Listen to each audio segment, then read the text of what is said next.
নমস্কার বন্ধুরা, রিপাস ডিমে সকলকে স্বাগত। তোমরা সবাই কেমন আছো? আমি তোমাদের আশীর্বাদ ঠাকুরের কৃপায় ভালো আছি। তো আজকের ভিডিওটা শুরু করতেছি অনেক বেলা থেকে, মানে দুপুরের পর থেকে।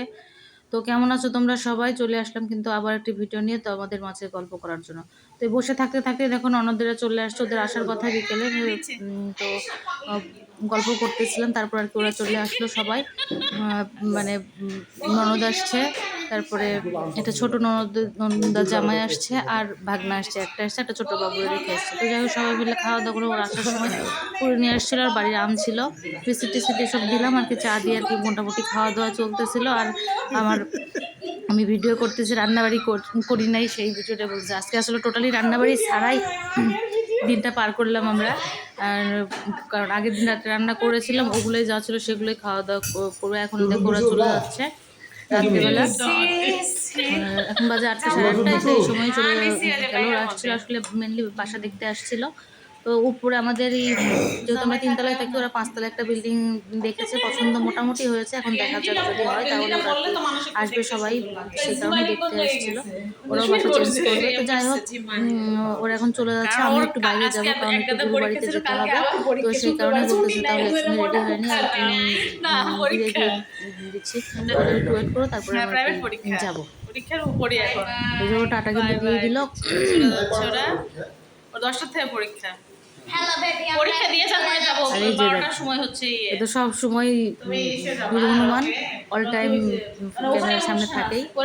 তো যাই হোক এখন চলে আসতেছি, আমরা সবাই মিলে রেডি হয়ে নিলাম। এই যে দেখো রেডি হয়ে এখন যাচ্ছি, ওরাও চলে যাবে, আমিও চলে যাবো। নিচে আসছি, এটা আমাদের বাসার নিচে।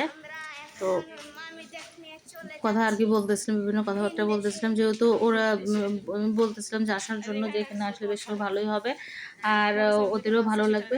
আর এইখানে কয়েকদিন আগে একটু মানে বিল্ডিং একজন মারা গেছে, ওরা এই বাগনার টিচার ছিল, সে কথাই বলতেছিলাম।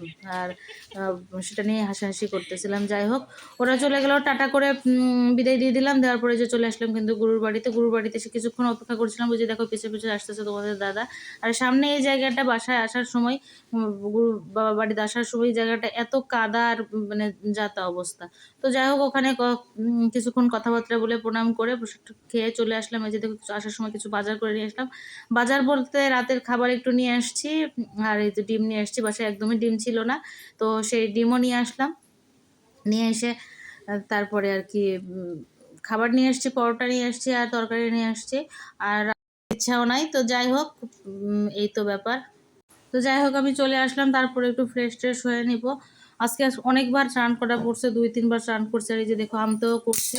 এই কিছু আম ছিল, অনেক বেশি পাকা ছিল, সেগুলো আর খাওয়া যাচ্ছে না, সেগুলো আমতা করে নিলাম। ডিমগুলো এখন প্যাকেট করে মানে ঠিক মতো রাখতে হবে, বের করে নিব।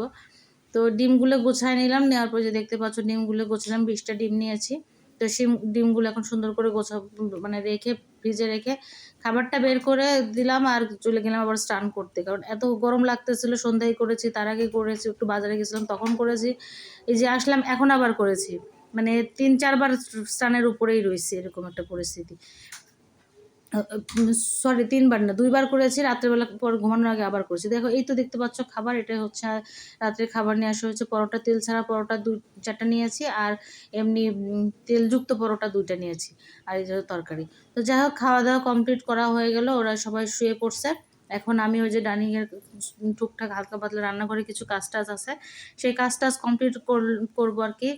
সেগুলো করা মোটামুটি হয়ে গিয়েছে। যে রান্নাঘরে একটু যেগুলো মোটামুটি কাজ ছিল, আর এগুলো থাল বাসন কয়েকটা ছিল যে খাওয়া হয়েছে রাত্রে, সেটা এখন আর মাজতে ইচ্ছা করলো না। তাছাড়া সবই মেজেই রাখি, চেষ্টা করি। যে দুধটা কিন্তু কেউ খায় না আজকে, শুধুমাত্র একটু ভাগনা একটু খেয়েছে, কারণ আমটাম বাইরের খাবার টাবার অনেক বেশি খাওয়া পড়ছে, এই কারণে আর দুধটা কেউ খাইলো না। আর এই যে দেখো এই খাবারটা নিজের পরে একটার পর একটা তো কাজ বাড়তেই থাকে।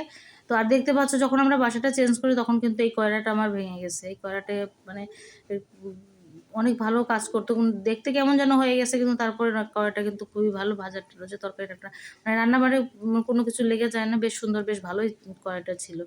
যে যাই হোক ওটা বাদ দিতে হবে, এখন একটু রেখেছি এটা ওটা ভাজা ভোজার জন্য। তো তারপরে বের হয়ে আসলাম, রান্নাঘরে কাজও মোটামুটি শেষ। তারপরে কিন্তু গেলাম আমি আবার মানে বাথরুমে, মানে পুরা গা যেন চুলকাইতেছিল, এত অশান্তি লাগতেছিল। আবার গেলাম স্নান করতে, তোমার দাদা তো চিল্লাপাল্লা করতে লাগলো যে দিনের মধ্যে একটা মানুষ কয়বার স্নান করে। তো যাই হোক, এটা আবার গুরু বাড়িতে গিয়ে এই মালাটা নিয়েছি, মানে তোমাদের দাদা পড়েছে, আমি পড়েছি, আর মেয়ের জন্য একটা নেওয়া হয়েছে। তো তিনজনে তিনটা মালা নিলাম, এই তো পড়েছি। রাত্রেবেলা আমি আর কিছু খাইলাম না, নিয়ে আসলাম, কিন্তু খাইতে আর ইচ্ছা করুন। তো এই তো ছিল বন্ধুরা ভিডিওটা, ভালো লাগলে অবশ্যই লাইক করুন।